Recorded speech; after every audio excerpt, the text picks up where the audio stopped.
किसी नगर में एक किसान रहता था जिसके 2 पुत्र थे। दोनों ही बहुत समझदार और होशियार थे। वे अक्सर अपने पिता के साथ खेतों में जाया करते थे। एक दिन सुबह सवेरे किसान अपने खेत की ओर रवाना हुआ। खेत में पहुंचकर उसने कुछ देर आराम करने की सोची तो वह एक बड़े से पेड़ के नीचे जाकर उसकी छाया में बैठ गया। लेकिन किस्मत को कुछ और ही मंजूर था। उसी पेड़ पर बैठा एक जहरीला सांप नीचे उतर आया और किसान को डस लिया। कुछ ही पलों में जहर अपना असर दिखा गया और किसान ने वहीं दम तोड़ दिया। उधर दोनों भाई घर पर खाना बनाकर अपने पिता के लिए खेत में ले जाने को तैयार हो चुके थे। जैसे ही वे खेत पहुंचे उन्होंने देखा कि उनके पिता पेड़ के नीचे गिरे पड़े हैं और उनके मुंह से झाग निकल रहा है। दोनों दौड़कर पास पहुंचे। ध्यान से देखा तो उन्हें समझ आ गया कि अब उनके पिता इस दुनिया में नहीं रहे। उनकी आंखों से आंसू बहने लगे। पूरे गांव को इकट्ठा किया गया और गांव वालों की मदद से उन्होंने अपने पिता का अंतिम संस्कार किया। समय धीरे धीरे बीतने लगा। दोनों भाइयों ने आपस में सलाह की अब बड़े भाई को विवाह कर लेना चाहिए ताकि कम से कम कोई घर पर खाना बना सके, क्योंकि दोनों जब खेत में काम करने जाते तो पहले खाना बनाना और फिर खेत पहुंचना, इसमें बहुत देर हो जाती थी। कुछ ही समय बाद बड़े भाई की शादी हो गई। अब सुबह दोनों भाई खेत में मेहनत करते और बड़े भाई की पत्नी उनके लिए प्यार से खाना बनाकर खेत में पहुंचा देती। इस तरह दिन कटने लगे। एक दिन की बात है, दोनों भाई खेत में काम कर रहे थे। दोपहर का समय बीतता जा रहा था लेकिन बड़े भाई की पत्नी खाना लेकर नहीं पहुंची। बड़े भाई ने छोटे भाई से कहा, तू घर जाकर देख तो सही, शायद कोई बात हो गई हो। छोटा भाई चुपचाप घर की ओर चल पड़ा। घर पहुंचकर उसने बड़े भाई की पत्नी से कहा, भाभी खाना डाल दीजिए, मैं खेत ले जाऊं, भैया इंतजार कर रहे हैं। इतना सुनते ही भाभी को गुस्सा आ गया। तानों से भरी आवाज में बोली, अगर इतनी ही जल्दी खाना चाहिए तो अपनी बीवी से बनवाकर खा लिया करो। ये बात तीर की तरह छोटे भाई के दिल में उतर गई। उसने शांत स्वर में भाभी से कहा, ठीक है भाभी, अब मैं अपनी पत्नी से ही खाना बनवाकर खाऊंगा। यह कहकर वह चुपचाप घर से निकल पड़ा। चलते चलते वह एक घने जंगल में पहुंच गया। उसी जंगल में 3 साधु रहते थे। तीनों अपनी अपनी विद्या में निपुण थे, लेकिन उनमें अक्सर एक दूसरे को नीचा दिखाने की होड़ लगी रहती थी। इसी कारण कभी कभी उनके बीच झगड़ा भी हो जाया करता था। उनमें से एक साधु के पास एक ऐसी लकड़ी थी जो हुक्म देते ही तरह तरह के व्यंजन बनाकर तैयार कर देती थी। दूसरे साधु के पास एक उड़न खटोला था जो पलक झपकते ही आसमान में उड़ जाता, और तीसरे साधु के पास एक ऐसी रस्सी थी जो बोलते ही किसी को भी बांध लेती थी। एक दिन ये तीनों अपनी अपनी चीजों को लेकर आपस में झगड़ने लगे। पहला साधु बोला, मेरी लकड़ी तुम दोनों की चीजों से कहीं ज्यादा काम की है। दूसरा साधु बोला, तुम्हारी लकड़ी क्या चीज है मेरे उड़न खटोले के सामने। तीसरा साधु अकड़ते हुए बोला, मेरी रस्सी तो तुम दोनों की चीजों से भी बढ़कर है। वाद विवाद तेज होता जा रहा था। तभी वहाँ वह किसान का बेटा आ पहुंचा जो अपनी भाभी की बात से आहत होकर घर छोड़ चुका था। तीनों साधु उसकी ओर लपके। क्रोध के कारण उनकी आंखें लाल हो रही थीं और शरीर गुस्से से कांप रहे थे। लड़का यह देखकर डर गया, पर वहाँ से भागने का कोई रास्ता भी नहीं था। उसने हिम्मत जुटाई और वहीं खड़ा रहा। मन ही मन सोचने लगा, मुसीबत कभी अकेली नहीं आती। घर से आफत में निकला और अब यहाँ भी नई मुसीबत सामने खड़ी है। थोड़ी ही देर में तीनों साधु उसके पास आ पहुंचे और बोले, तू ही हमारा फैसला कर दे, जो तू कहेगा वही हम मान लेंगे। लड़का मुस्कुराया और बोला, इतनी जल्दी क्यों गुस्से में आ जाते हो, पहले शांति से बात तो कहो, फिर फैसला भी हो जाएगा। पहला साधु बोला, मेरे पास ये लकड़ी है जिससे जो चाहो वह व्यंजन बन जाता है। भूखे भजन न हुए गोपाला, जब पेट भरा हो तभी और बातें भी सूझती हैं। भूखा आदमी कुछ नहीं कर सकता, इसलिए मेरी चीज सबसे काम की है। अब दूसरे साधु की बारी थी। वह बोला, मेरे पास उड़न खटोला है, इससे दुनिया की सैर की जा सकती है। सैर सपाटा न हो तो जिंदगी कैसी, हर समय खाने की बात करना बेवकूफी है। अब तीसरा साधु बोला, भाई मेरी रस्सी सबसे बेहतर है, ये मुसीबत में बहुत काम आती है। जंगल में कोई जंगली जानवर आ जाए तो ये रस्सी दूर से ही उसे बांध देती है। खाना पीना और सैर तभी अच्छे लगते हैं जब कोई खतरा ना हो, इसलिए मेरी चीज सबसे जरूरी है। लड़का चुपचाप सब सुनता रहा। फिर उसने मन ही मन सोचा, असल में तीनों चीजें खास हैं। अगर समझदारी से काम लूं तो इनके झगड़े से कुछ फायदा उठाया जा सकता है। लड़के ने वह रस्सी उठाई, उसमें एक छोटा सा कंकड़ बांधा और उसे इस तरह घुमाकर दूर फेंक दिया कि उसका कुछ पता ही नहीं चला। फिर उसने तीनों साधुओं की ओर देखा और बोला, अब एक काम करो, जो इस कंकड़ को सबसे पहले ढूंढकर वापस ले आएगा उसी की चीज सबसे बेहतरीन मानी जाएगी। साधु कंकड़ की तलाश में इधर उधर भागते रहे।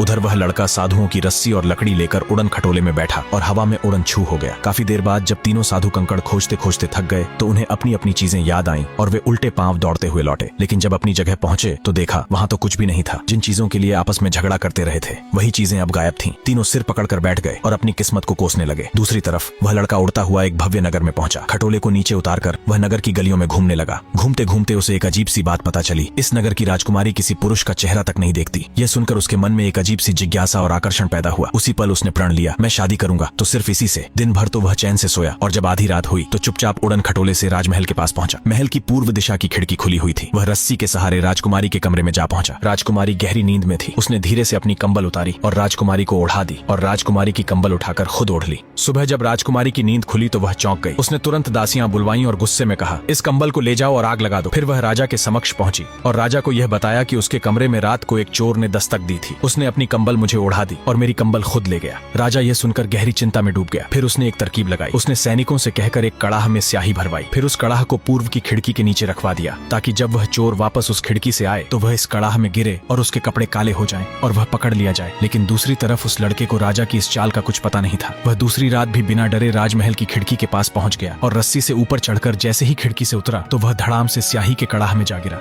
उसके सारे कपड़े स्याही से भीग गए, जिससे वह डर गया और चुपचाप रस्सी के सहारे नीचे उतर गया। अब वह स्याही से भीगे कपड़ों के साथ डरते डरते उसी समय धोबी के घर पहुंचा और उसे जगाकर बोला, ये कपड़े अभी धो दो, कल मैं ये कपड़े समय से आकर ले जाऊंगा। धोबी नींद में था, हाँ हाँ करके फिर सो गया। सुबह जब राजकुमारी सोकर उठी तो उसने देखा कि कमरे की दीवार पर स्याही के छींटे लगे हुए हैं। उसे विश्वास हो गया कि जरूर रात को कोई कड़ाह में गिरा है। राजा को जब सूचना मिली तो उसने सैनिकों से कहकर सभी नगर वालों को बुलाया। संयोग की बात की धोबी वही स्याही में डूबा हुआ कुर्ता पहनकर राजा के सामने पहुंच गया। अब तो यह साबित हो गया कि वही चोर है। राजकुमारी ने आदेश दिया, इसे नगर के बाहर जो पीपल का पेड़ है उससे इसे फांसी लगा दो और इसकी आंखें निकालकर मेरे पास पहुंचाओ। राजकुमारी की बातों से धोबी को कुछ समझ तो नहीं आया, पर वह राजा के सामने कारण पूछने की हिम्मत कैसे कर सकता था। उसने बहुत हाथ पैर जोड़े पर सब निष्फल रहा। राजा ने धोबी की एक न सुनी। यह देखकर लड़के को धोबी पर दया आ गई। उसने सबके सामने चिल्लाकर कहा, राजन, यह आदमी निर्दोष है, चोर मैं हूँ, मुझे जो चाहे दंड दीजिए। राजकुमारी के पास जब यह खबर भेजी गई तो उसने कहा, मुझे इससे कोई फर्क नहीं पड़ता कि चोर कौन है। राजा की निगाह में जो चोर साबित हो उसे प्राणदंड मिले और उसकी आंखें निकालकर मेरे पास पहुंचाई जाएं। मैं और कुछ नहीं चाहती। दूसरी तरफ लड़के ने अपना दिमाग लगाया और राजा से कहा, मैंने तो सुना था कि राजा मरने वाले की आखिरी इच्छा पूरी करता है, क्या यह बात गलत है? राजा ने कहा, बताओ तुम्हारी आखिरी इच्छा क्या है? लड़के ने कहा, मैं एक बार नगर में घूम कर आना चाहता हूँ। राजा ने कहा, ठीक है। लड़का राजमहल से निकला और अपने उड़न खटोले को पीपल के पेड़ पर छिपाकर राजा के सामने वापस हाजिर हो गया। राजा लड़के की ईमानदारी से बड़ा प्रसन्न हुआ, पर राजकुमारी की दी हुई सजा को बदलने का साहस राजा न कर सका। जल्लाद लड़के को लेकर पीपल की तरफ चल पड़े। पीपल के पास जाते ही लड़के ने जल्लादों से कहा, मुझे मरने से पहले इस पेड़ पर चढ़कर थोड़ी देर भगवान का नाम लेने दो। जल्लादों ने सोचा कि पेड़ पर चढ़कर यह बचकर कहाँ जाएगा। उन्होंने अनुमति दे दी। राजकुमार उड़न खटोला लेकर उड़ गया और जल्लाद उसको देखते रह गए। अब वे जल्लाद बड़े घबरा गए कि राजकुमारी ने हमसे चोर की आंखें निकाल कर लाने को कहा था, अब हम आंखें कहाँ से लेकर जाएंगे और न जाने राजकुमारी हमें क्या सजा देगी। अब उन्होंने सोचा कि वह किसी समझदार के पास जाकर अपनी परेशानी का समाधान मांगे। अब वे दोनों जल्लाद एक सयाने के पास गए और बोले, भैया हमारे पास जो भी है वो ले लो, पर यह बता दो कि हम राजकुमारी के पास चोर की आंखें कैसे लेकर जाएं। सयाने ने हंसते हुए कहा, तुम भी मूर्ख हो, अरे बकरी की आंखें निकाल कर ले जाओ, राजकुमारी इतने ध्यान से थोड़े ही देखने बैठेगी। ये बात दोनों जल्लाद को सही लगी। उन्होंने सोच लिया, अब ऐसा ही करेंगे और जो होगा सो देखा जाएगा। ये सोचकर वे एक बकरी को जंगल में अपने साथ ले गए। वहाँ पर उन्होंने उसकी आंखें निकाली और वापस राजमहल की तरफ चल पड़े। राजमहल में पहुंचकर जल्लादों ने राजा को वह आंखें दिखाई। राजा ने राजकुमारी के कहने से उन्हें खूब इनाम दिया। उधर जान बचाकर वह लड़का उड़ता हुआ एक जंगल में पहुंचा। वहाँ पर उसने एक अनार का पेड़ देखा जिस पर पके हुए अनार लगे हुए थे। उसने उड़न खटोला उतारा और पेड़ पर चढ़कर अनार तोड़ने लगा। वह अनार तोड़कर खा भी न पाया था कि देखता है कि वही तीनों साधु जिनका उसने जादुई सामान चुराया था उसकी ओर चले आ रहे हैं। उसने सोचा, अगर मैं अब नीचे उतरूंगा तो मेरी खैर नहीं। यह सोचकर वह पेड़ के तने में छिप गया। साधु भी उसी पेड़ के नीचे आए और आपस में बात करने लगे। अनार के पके हुए फल देखकर उनका मन ललचाने लगा, पर अनार के फल इतने ऊंचे लगे थे कि उनका हाथ वहां तक नहीं पहुंच रहा था। तभी लड़के ने 3-4 फल चुपके से नीचे गिरा दिए। साधु फल पाकर बहुत खुश हुए और बोले, भगवान की दया देखो कि हमें बिना मेहनत के ही फल मिल गए। एक साधु बोला, मिल गए तो अच्छा ही हुआ, पर मैं पेड़ के पत्तों से ऐसी जड़ी बना सकता हूँ जिसे सूंघाने से मनुष्य बंदर बनकर पेड़ की ऊपरी डाली पर पहुंच सकता है। दूसरा बोला, तो मैं भी ऐसी बूटी बना सकता हूँ जिससे वह बंदर फिर से इंसान बन जाए। तीसरे साधु ने कहा, फिर ठीक है, तुम मुझे बंदर बना दो, मैं तुम्हारे लिए बहुत सारे अनार तोड़ कर ले आऊंगा। पहले साधु ने अफसोस करते हुए कहा, हाय आज मेरी लकड़ी होती तो कितना अच्छा होता। दूसरे ने कहा, अब पछताने से क्या होगा जब चिड़िया चुग गई खेत। तीसरा बोला, भैया झगड़ा करने का फल कभी अच्छा नहीं होता, न हम झगड़ते न हमारी चीजें हमसे छूटती। सो भैया अब मुझे धोखा मत देना, कहीं ऐसा ना हो कि मैं बंदर बनकर सारी जिंदगी पेड़ों पर ही उछलता रह जाऊं। मुझे आदमी जरूर बना देना। पहला बोला, नहीं भाई, अब हम तीनों सदा मेल से रहेंगे। यह कहकर वह पास में लगी हुई भीन भीन प्रकार की झाड़ियों के पत्तों से एक जड़ी बना लाया और तीसरे साधु को सूंघा दी। वह तुरंत बंदर बनकर पेड़ पर चढ़ गया और अनार तोड़कर खुद भी खाने लगा और अपने साथियों को भी खिलाने लगा। नीचे आया तो दूसरे साधु ने एक दूसरी झाड़ी से जड़ी बनाकर बंदर को सूंघा दी। वह बंदर से फिर साधु बन गया। इसके बाद वे तीनों आगे बढ़ गए।